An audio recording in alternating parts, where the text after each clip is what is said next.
But I was making a number of kind of crass generalisations about Americans, though. I don't really believe any of them. And I did it for comic effect. And I don't understand how anyone can have a kind of generalised view about another nation or race. I certainly don't. And I think it's because I'm different to a lot of you. I'm not necessarily better, but I'm different. And I'm better, let's face it. And I think it's because I feel a little bit kind of removed from your human society, because I'm adopted. I'm an adopted man, and so I'm suspicious of notions of identity or nationhood. For example, I grew up thinking that I was English, right?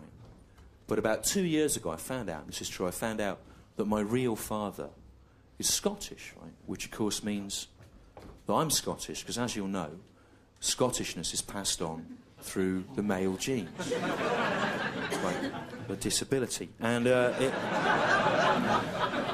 it overwhelms all female chromosomes, and that's why there are no Scottish women. Oh, there's no Scottish women.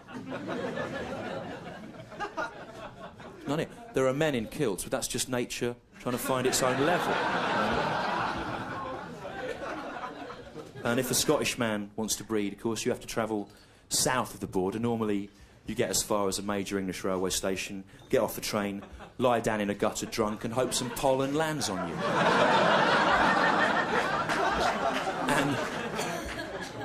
And I can say that, remember, because technically I am Scotch. Yeah, Scotch, yeah. Genetically, if not culturally. But I think that, even though I grew up thinking I was English, I think I always knew that I was one of you, you know, because I'd go into school Monday mornings and people would go, "Did you see the sport at the weekend, Stu? The brilliant sport that all men must like, with England winning in it. It was good, wasn't it?" And I go, "No, in fact, it filled me with feelings of revulsion and disgust."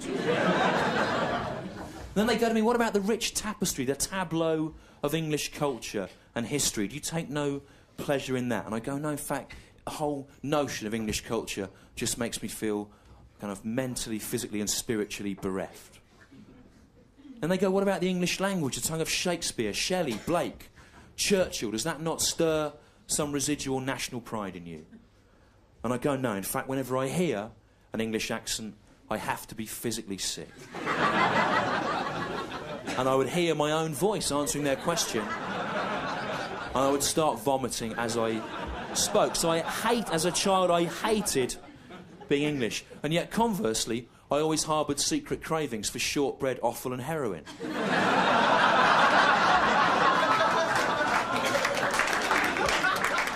Something like that. You know, deep-fried heroin, if I could get it.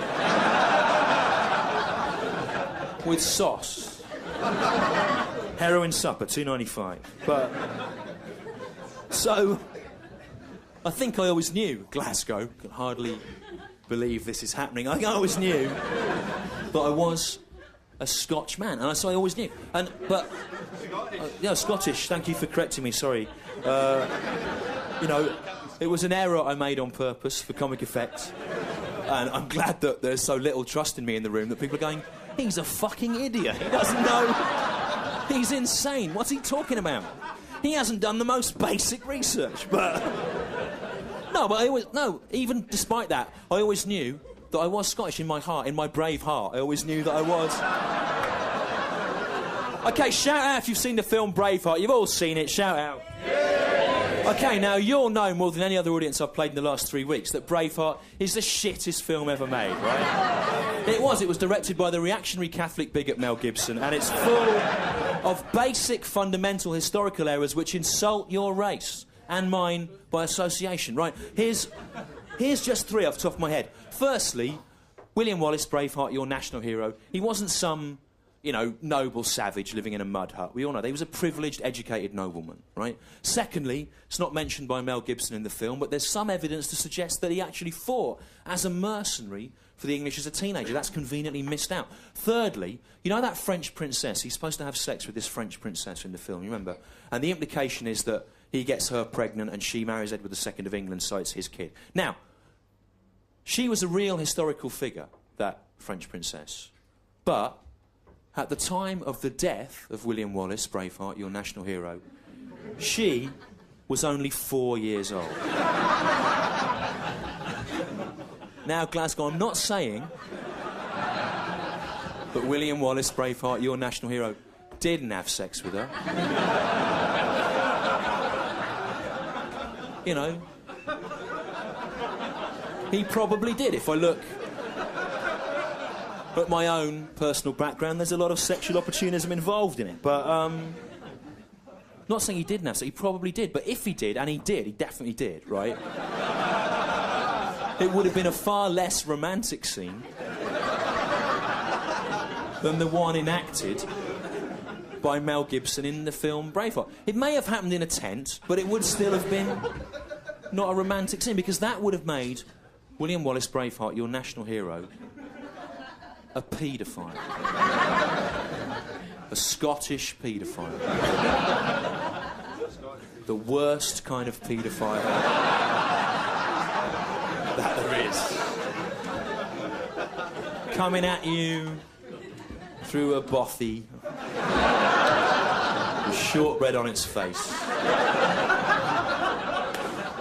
muttering unintelligible sexual threats in a frankly incomprehensible dialect. But another weird thing about that film is, you know, in it, like, fine, leave at this point. It gets worse. The man leaving there to go away and think about the idea of a paedophile Braveheart in the privacy of the toilet cubicle. But it's not the way. The other weird thing about that film is that in it, if you remember, like, Mel Gibson makes a big deal about the fact that Edward II, the English prince, was gay, right? As if not only did he oppress the Scots, but he did it in a kind of a gay way. Which makes it worse. But the irony is, again, it's not mentioned in the film, that William Wallace Braveheart, your national hero himself, was actually gay. And no, he was, sir. And we know this from some information that's come to light in the last couple of years. Firstly, about 2 years ago, they found a cache of love letters hidden in a nook at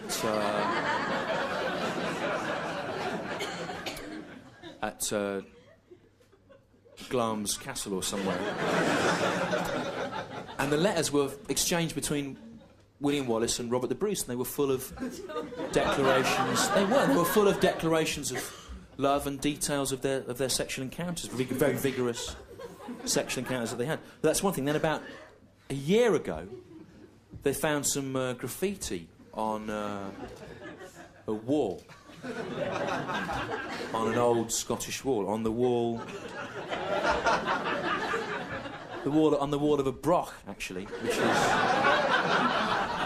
the Broch of Gurness, which is a real place in the Orkneys.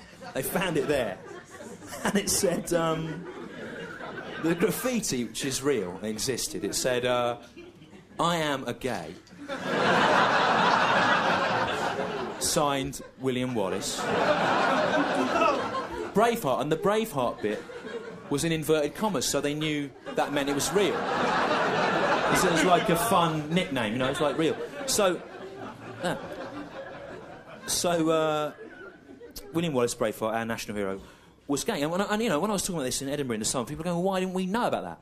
You know, why is... And the reason is, because the graffiti and the letters were written in Gaelic, so it wasn't translated. And people are going, well, why wasn't it translated? That's just the ancient language of our nation, of the Scots. Why wasn't it translated? But it wasn't. What Gaelic actually was a very kind of highly evolved form of medieval Scottish homosexual patois. And the clue's in the name, if you look at it, right? Gaelic, that means gay, homosexual gay, and then lich is language or tongue. So Gaelic is literally the language of gays. And, you know, I was booed off at the assembly rooms for saying this in Edinburgh, but it's true, and I don't think I think it's really great that our national hero, William Wallace, was gay, because Scotland's always been a much more progressive, liberally minded, and kind of a nation that's not afraid to show its feminine side. And I think that, compared to England, which is a very backward, kind of bigoted place, and I think that it's really good that as we enter the 21st century, one of your national folk heroes can embody a kind of progressive notion of sexual identity. I think that's a really brilliant thing, and I wish that some of the English folk heroes, like King Alfred or Robin Hood or King Arthur, had been gay, but they weren't. And it's only William Wallace, Braveheart, the Scottish one, that definitely was gay. And of course another... Sorry?